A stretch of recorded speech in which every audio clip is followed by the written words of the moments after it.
My brother got my wife pregnant, so I erased every single one of them. No fights. No goodbyes. No closure. Just a silence so loud it destroyed them from the inside. I found out my wife was pregnant with my brother's baby 3 days after I called everyone I knew to celebrate. 3 days after I posted on social media. 3 days after I started looking at cribs. 3 days after I thought my life was finally coming together. They sat me down in my living room. My living room. My house. My furniture that I paid for. And told me the baby wasn't mine. It was Jake's. My younger brother. The one I'd been supporting for 4 months. The one sleeping in my guest room. The one eating my food and drinking my beer while I worked 60-hour weeks. 2 months, they said. They'd been sleeping together for 2 months. In my house. In my bed. While I paid for everything. We fell in love, Lisa said. Like that made it okay. Like that explained destroying me. I didn't yell. Didn't cry. Didn't beg. Just told them to get out. 1 hour. Then I was calling the cops. That was the last time I spoke to either of them. What they didn't know was that conversation ended more than just my marriage. It ended my entire family. Every single person who chose their side. Every person who told me to forgive. Every person who said I was overreacting. Gone. All of them. Erased like they never existed. This is the story of how one conversation destroyed 15 relationships. How silence became my weapon. How I built a new life from the ashes of betrayal. And how 5 years later, they're still trying to reach me. Still begging. Still not understanding that some bridges, once burned, stay burned forever. Let me take you back to where it started. Jake. My younger brother. 3 years younger but always a lifetime behind in responsibility. The screw-up. The golden child who could do no wrong. The one who got second chances while I got expectations. I was the opposite. Civil engineer. 6-figure salary by 29. Bought my house at 26. Married Lisa at 28 after 6 years together. Stable. Successful. Reliable. The son who had everything figured out. Jake was the fun one. The spontaneous one. The one who needed rescuing every few months because he couldn't hold a job or pay rent or act like an adult. And every time, I rescued him. Because that's what big brothers do. Until he helped himself to my wife. It started simple enough. Jake got evicted. Again. 3rd time in 2 years. Lost another job. Couldn't make rent. Showed up at my door on a Tuesday night with 2 trash bags and the pathetic puppy dog look he'd perfected since childhood. Just for a couple weeks, man. Until I get back on my feet. I swear. Lisa said yes before I could process the request. He's family. We have the space. It'll be fine. Family. That word used to mean something. 2 weeks became a month. Then 2 months. Then 4. While I worked 60-hour weeks managing construction projects, Jake was home. Playing video games on my couch. Drinking my beer. Eating my food. Living in my guest room rent-free. And sleeping with my wife in my bed. I found out the stupidest, most painful way possible. Lisa told me she was pregnant. I was thrilled. Ecstatic. We'd been trying for almost a year. Tracking ovulation. Timing everything. Getting frustrated when it didn't happen. I called my parents immediately. Called my friends. Posted on social media. Started looking at cribs and car seats during lunch breaks. Made spreadsheets for baby expenses. Planned the nursery color scheme. 3 days later, Jake and Lisa sat me down in my living room. My living room. My house. My furniture. My couch I'd paid for. We need to talk, Lisa said. Eyes red like she'd been crying. Voice shaking. Hands twisting in her lap. Jake couldn't look at me. Stared at the floor like a kid called to the principal's office. About what? I asked. Still clueless. Still thinking this was about baby plans or Jake finally moving out. The baby, Lisa started. Long pause. Deep breath. It's not yours. I laughed. Actually laughed out loud. Like she'd made a dark joke. What are you talking about? It's Jake's. The room tilted. Everything went sideways for exactly 3 seconds. My vision tunneled. My ears rang. Then everything snapped into perfect, horrible, crystal clear focus. How long? My voice sounded calm.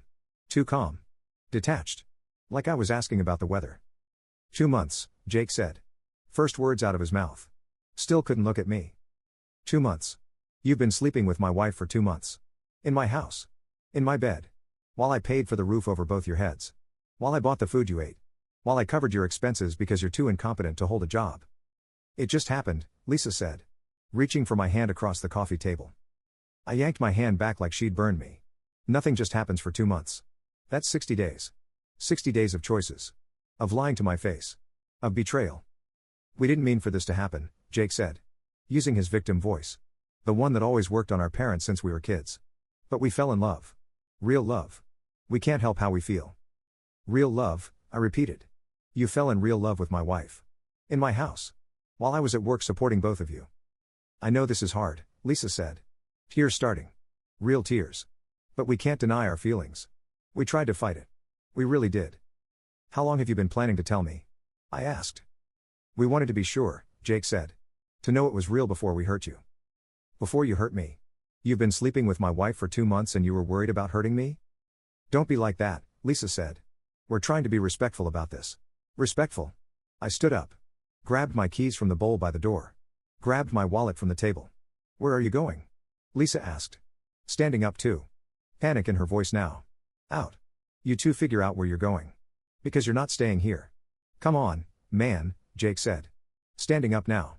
Hands out in that placating gesture. We can talk about this. Work it out. Don't do anything crazy. You have 1 hour to get your stuff and leave. Both of you. After that, I'm calling the cops and reporting trespassing. This is my home too, Lisa said. Voice getting louder. We're married. You can't just kick me out. Watch me. You're being unreasonable, Jake said. We need to talk about this like adults. Adults don't sleep with their brother's wife. Get out. Now. Both of you. 1 hour. I left. Didn't wait for a response. Got in my car. Drove. Ended up at a hotel 20 minutes away. Checked in. Went to the room.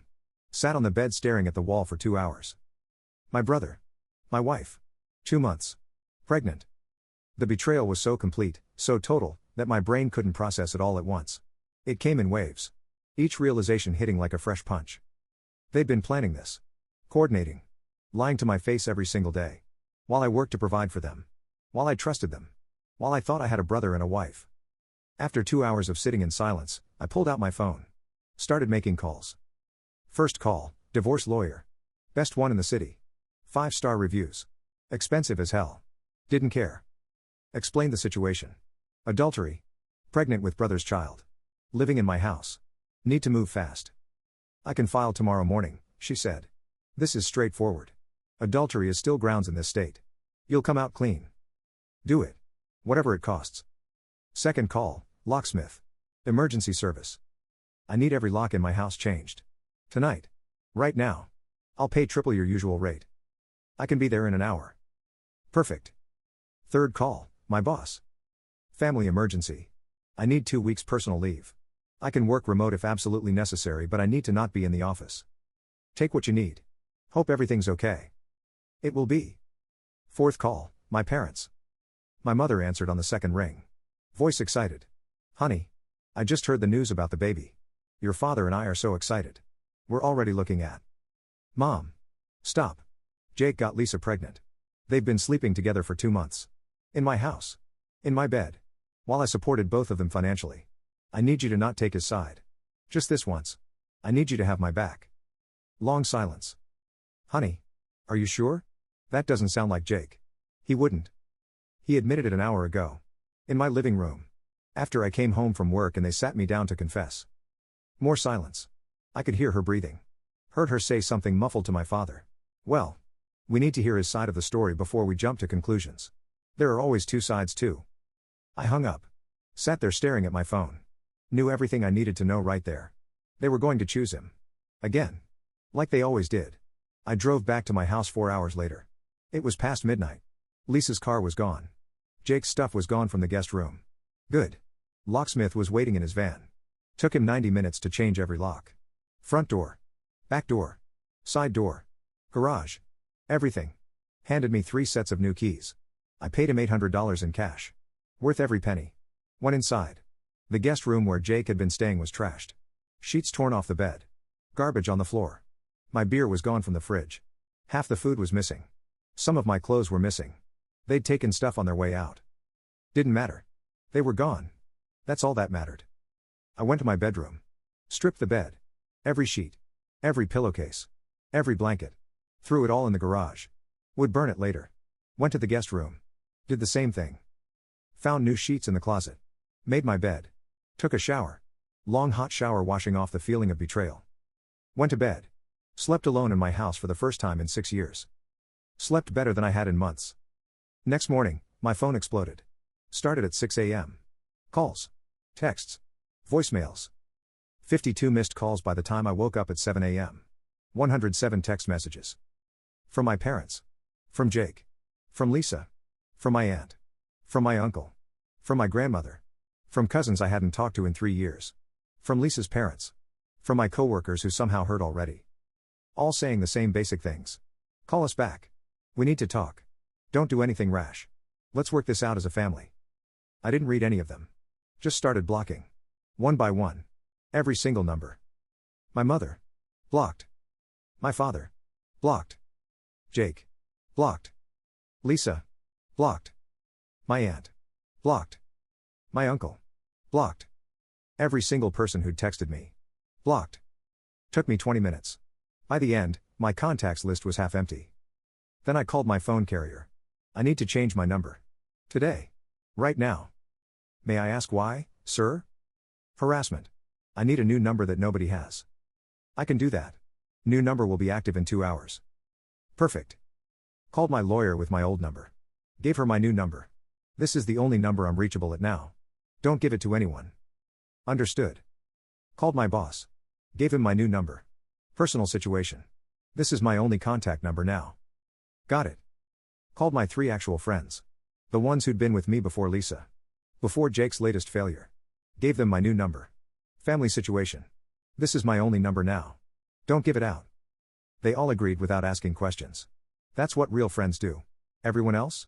Dead to me. Completely erased. Day 3, my mother showed up at my office. Don't know how she found out where I worked. Maybe she always knew. Never paid attention before.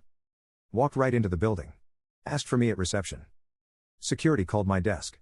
Sir, there's a woman here claiming to be your mother. Says it's urgent. Says it's a family emergency. Tell her to leave. She's crying, sir. She says. I don't care what she says. Tell her to leave the building or you'll call the police. Are you sure? Completely sure. She's not my mother. I don't have a mother. Tell her to leave. They escorted her out. I watched from my 3rd floor window. She stood in the parking lot for 10 minutes. Crying. Looking up at the building. Calling my old number probably. Finally got in her car and left. Felt nothing watching her. Just observation.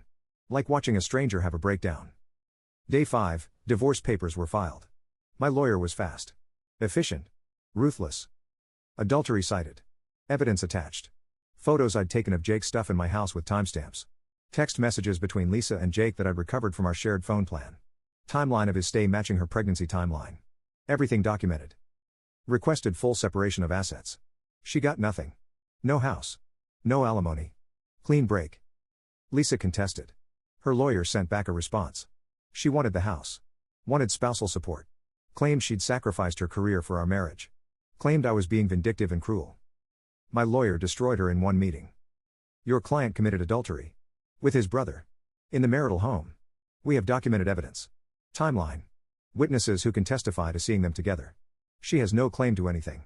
She signs the papers as written or we go to court and make this very public. And she pays our legal fees. Lisa signed the next day. Divorce finalized in 7 weeks. State record, according to my lawyer. Usually takes 6 months minimum. But when you have ironclad evidence and the other party has nothing, it moves fast. Week 2, my father showed up at my house. Late evening. After dark. Knocked on the door for 30 minutes straight. I was inside. Sitting on my couch. Watching TV with the volume up. Could hear him knocking. Calling my name. Begging me to open the door. Son, please. Let's talk about this. Jake feels terrible. Lisa feels terrible. Your mother is devastated. We're family. We can work through this. Don't throw away your whole family over a mistake. A mistake. He called my brother sleeping with my wife for 2 months and getting her pregnant a mistake. After 30 minutes, I texted him from my new number. One message. You were family. Past tense. You chose Jake. Live with that choice. Don't come back here. If you show up again, I'll call the police and have you arrested for trespassing. The knocking stopped. Heard him get in his car. Drive away. Never came back. Week 3, Jake tried calling from a new number. I let it go to voicemail. Curious what he'd say. Bro, come on. Don't do this. Don't throw away our whole relationship over this. I know I messed up.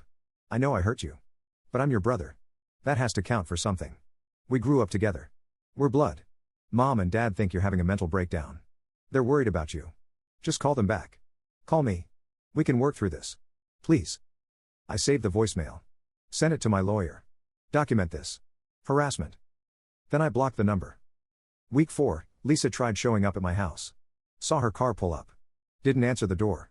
She knocked for 20 minutes. Left a letter taped to the door. Took the letter inside. Thought about burning it without reading. But curiosity won. 5 pages. Handwritten. Her handwriting. Explaining everything. How it started innocently. How they tried to resist. How they fell in love. How it was real. How I'd been distant. How I'd been working too much. How she'd been lonely. How Jake was there. How it just happened. Nonsense. All of it. Excuses and justifications and blame shifting. Burned it in my fireplace. Watched it turn to ash. Felt nothing. Week 6, my grandmother called my lawyer's office. Left a message with his secretary. Please tell him his grandmother loves him. Please tell him we want to meet the baby. Please tell him Jake and Lisa need him. Please tell him family is forever. My lawyer called me. Your grandmother left a message. Want me to read it? No. Send a response. My client has no interest in contact with anyone from his former family. Do not contact this office again regarding this matter. You're sure? Completely. Week 7, Lisa had the baby. A boy.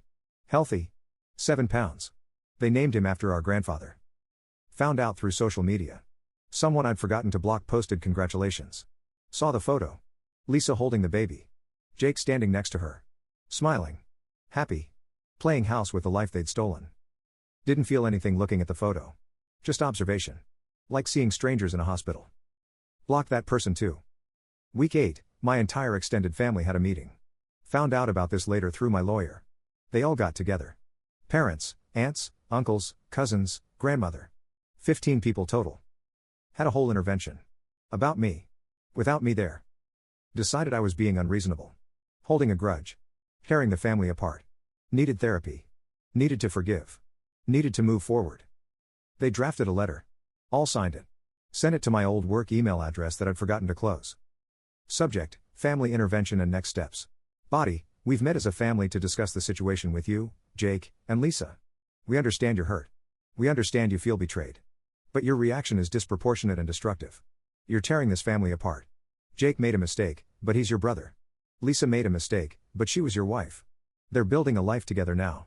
They have a child. We need to move forward as a family. We're requiring you to attend family therapy. We're requiring you to have a mediated conversation with Jake and Lisa. We're requiring you to work toward forgiveness and reconciliation. This is not optional. If you refuse, you're choosing to leave the family. The choice is yours. I read that email 3 times. Got angrier each time. They were requiring me. Giving me ultimatums. Like I was the problem. Like I was the one who'd destroyed everything. I forwarded it to my lawyer. I want restraining orders. Against everyone who signed this. That's 15 people. I don't care. They're harassing me. They're blaming me for reacting to my brother sleeping with my wife. I want legal protection from all of them. You're absolutely certain? This is nuclear. There's no coming back from this. They went nuclear when they had a meeting about me behind my back and decided I need to fall in line. File the orders. She filed that day. Restraining orders granted within a week. All 15 family members. Legally barred from contacting me or coming within 500 feet of my home or workplace. My lawyer sent copies to all of them. Certified mail. With a letter explaining the consequences of violation. My phone exploded that day. Calls from blocked numbers. Voicemails from strangers' phones. All panicking. Begging. Asking if I was serious. I didn't respond to any of them. Let them panic. Let them realize actions have consequences. Month 4, I sold my house. Too many memories. Too contaminated. Every room reminded me of betrayal. Listed it. Sold it in 3 weeks. Cash offer. Below market value. Didn't care. Just wanted it gone. Bought a new place. Other side of town. Better neighborhood. Modern. Clean. Nothing that reminded me of my old life. Moved everything in 1 weekend. Hired movers. They packed. They loaded. They unloaded at the new place. I supervised and pointed. Fresh start. Clean slate. Month 6, my company offered me a promotion. Senior project manager. But it required relocation. Different state. Better pay. Better position. Leadership role. They expected me to think about it. Take time to decide. Weigh the options. I accepted in 5 minutes. When do I start? You need to relocate. That's usually not a problem. I can be there in 2 weeks. My boss looked surprised. You don't want to discuss it with family? Your wife? I'm divorced. No family to discuss with. 2 weeks works perfectly. He nodded. Didn't ask questions. Smart man. Packed everything I owned in 1 week. Hired movers again. They loaded everything into a truck. Drove it to my new city. 8 hours away. Different state. Different life. Didn't tell anyone where I was going. Not my parents. Not Jake. Not Lisa. Not extended family. Just disappeared. Let my lawyer know. Let my new employer know. That was it. Started over. New state. New city. New job. New everything. Year 1 in the new city. Work was good. Great actually. Promoted within 6 months. Senior project manager to director. Bigger team. More responsibility. Significant pay increase. Bought a house. Paid cash. No mortgage. No ties. Just mine. Clean and simple. Started dating. Slowly. Carefully. Women from work. Women from the gym. Women with no connection to my past. Went on bad dates. Boring dates. Awkward dates. Normal part of starting over. Then met Sarah. At a company mixer. She was a tax attorney. Worked for a different firm. We got paired up in some networking exercise. What do you do? She asked. Civil engineering. Project management. You? Tax law. Exciting as it sounds. We laughed. Talked for 2 hours. Exchanged numbers. Got coffee the next day. She was different. Direct. Honest. No games. No pretense. Just straightforward conversation. Third date, she asked about my family. Any siblings? No. Only child. She nodded. Didn't push. Didn't ask follow-up questions. Changed the subject naturally. That's when I knew she was different. She respected boundaries without being told they existed. We kept seeing each other. Once a week. Then twice.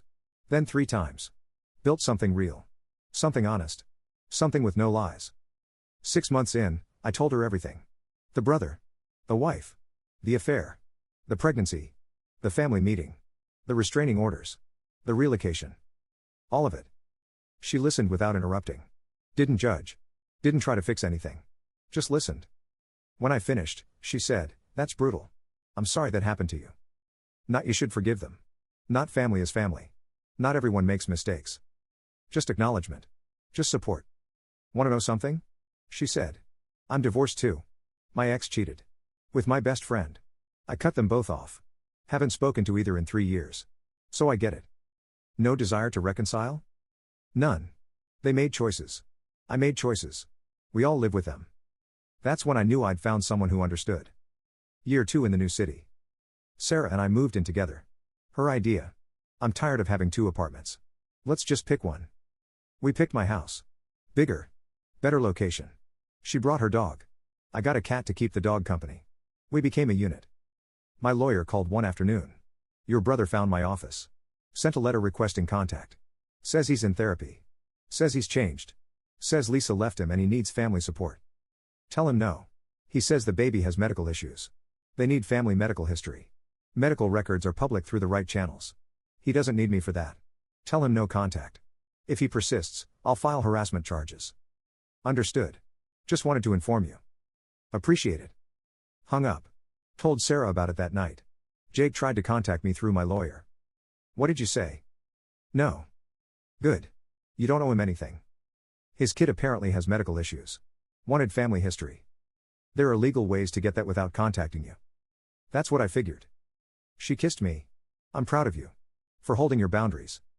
That's what a real partner does. Supports. Doesn't push. Respects your choices."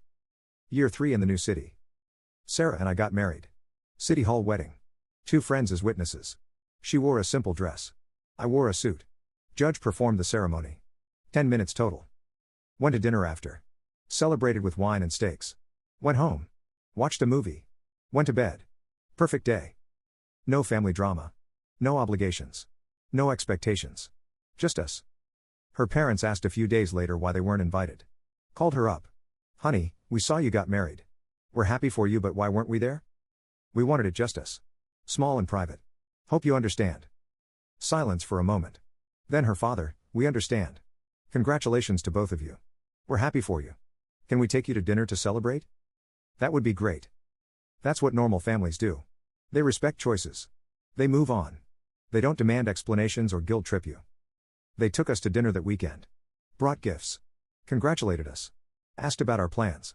Normal conversation. No drama. I watched Sarah interact with her parents. Saw what healthy family dynamics look like. Boundaries respected. Love without conditions. Support without manipulation. Realized I'd never had that. Not once in my entire life. Year 4 in the new city. My mother died. Heart attack. Sudden. She was 62. Found out through an online obituary. Someone at work saw it. Hey, your last name is Morrison, right? Saw an obituary for a Morrison family. Any relation? No. Different family. Common last name. Ah. Gotcha. Went back to work. Didn't think about it. Until my lawyer called an hour later. Your father tried contacting my office. Left multiple voicemails. Says your mother passed away. Says her last wish was to see you. Says the funeral is in 3 days. Wants to know if you'll attend. No. You're certain? Completely certain. He says your mother spent her last years heartbroken over losing you. She spent her last years defending my brother for sleeping with my wife. She made her choice. I'm not responsible for her feelings about consequences. Understood. I'll communicate your decision. Didn't go to the funeral. Didn't send flowers. Didn't send a card. Didn't acknowledge it at all. Found out later through an old college friend who still lived in my hometown. He'd been at the funeral. Sent me a message. Hey man. Know you're not in contact with family but thought you should know. Your mom's funeral was today. Huge turnout. Your dad barely holding it together. Jake gave a speech about family and forgiveness. They all talked about how your mother died heartbroken because her oldest son abandoned the family. You were the villain in every story. Just thought you should know what they're saying. I read it. Didn't respond. Didn't need to. They'd rewritten history. Made themselves the victims. Made me the villain. Fine by me. I knew the truth. That was enough. Week after the funeral, my father tried reaching out through my employer. HR called me into a meeting. We received a call from someone claiming to be your father. Says your mother passed away. Says her dying wish was for you to reconcile with the family. He's requesting we facilitate a meeting between you and him here at the office. No. He has a restraining order against him. He's not allowed to contact me or my workplace. If he calls here again, I'll file harassment charges. Please document this conversation. We've already told him we can't help. Just wanted to make you aware. Appreciate it. My father never called my work again. But he started leaving voicemails at my lawyer's office. Dozens of them. Rambling messages about regret and loss and how my mother died heartbroken. How I destroyed the family. How I was breaking his heart too. My lawyer stopped listening after the first 5. Just saved them all in a file. In case we need evidence of continued harassment. Month 3 after my mother's death, Sarah got pregnant.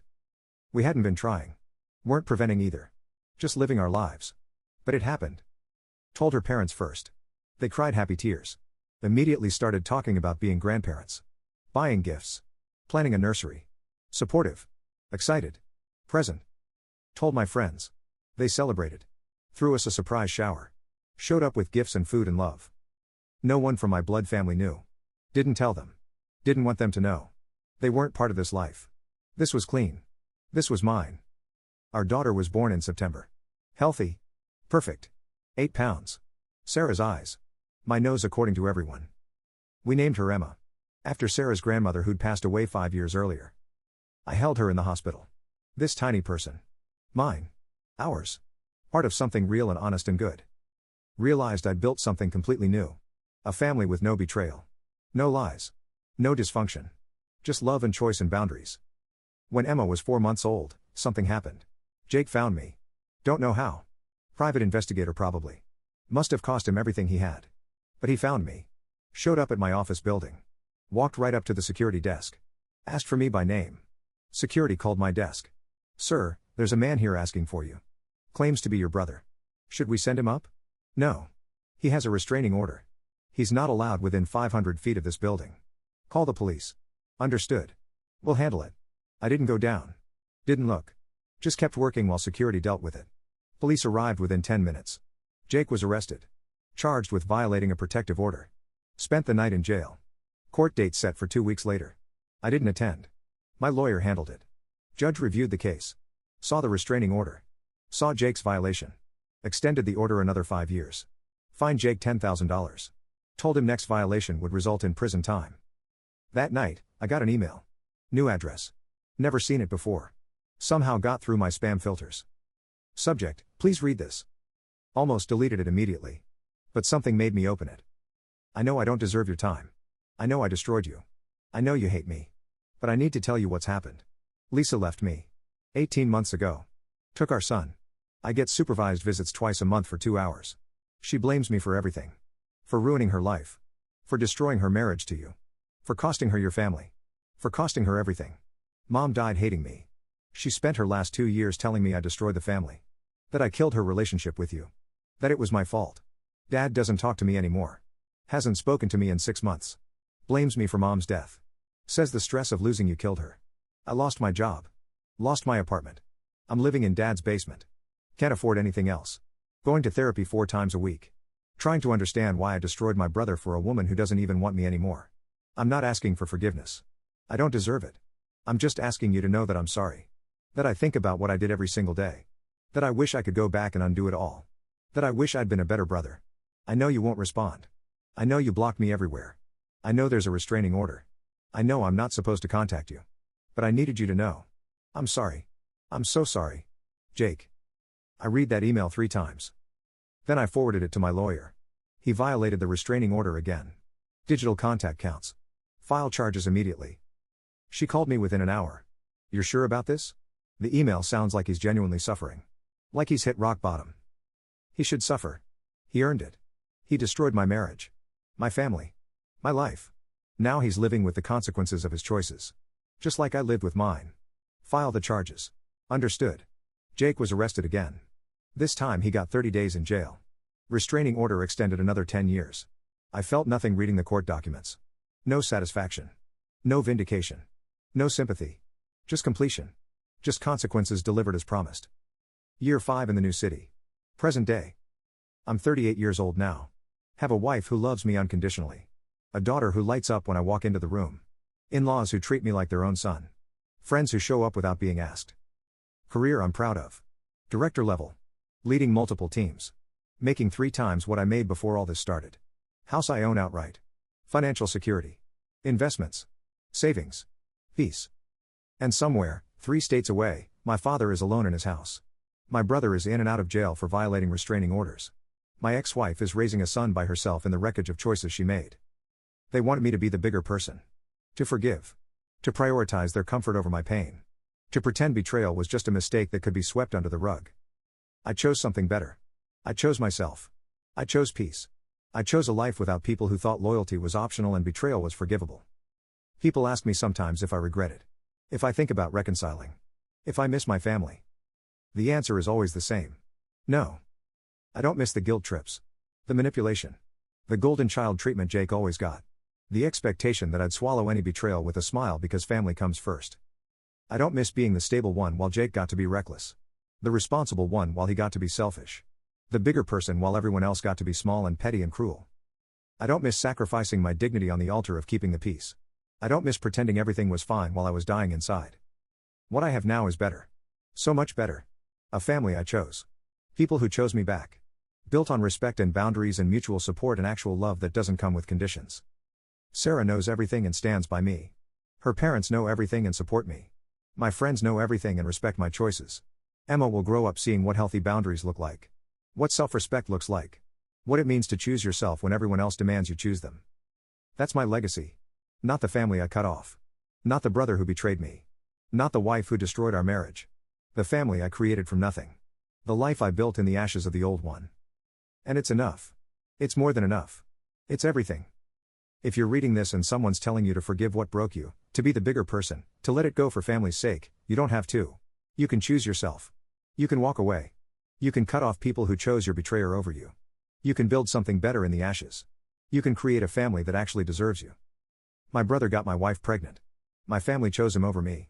They demanded I forgive them and move on and be the bigger person. So I erased every single one of them. Sent one text and blocked them forever. Changed my number. Moved states. Changed my name. Got restraining orders. Built a new life where they don't exist. 5 years later, they're still trying to reach me. Through lawyers. Through restraining order violations. Through emails and letters and desperate attempts at contact. And I'm still not listening. Still not responding. Still not giving them what they want. Because I learned something important 5 years ago. Silence isn't cruel. Silence is self-preservation. And sometimes the only way to heal is to cut out the infection completely. Even when the infection is your own blood. They made their choices. I made mine. We all live with the consequences. The difference is, my consequences look like peace. Like love. Like a family that actually functions. Like a daughter who will never know what it's like to be betrayed by the people who are supposed to protect you. And theirs look like regret. Like isolation. Like living with the knowledge that their choices cost them everything that mattered. That's not my fault. That's not my responsibility. That's just cause and effect. And I've never looked back.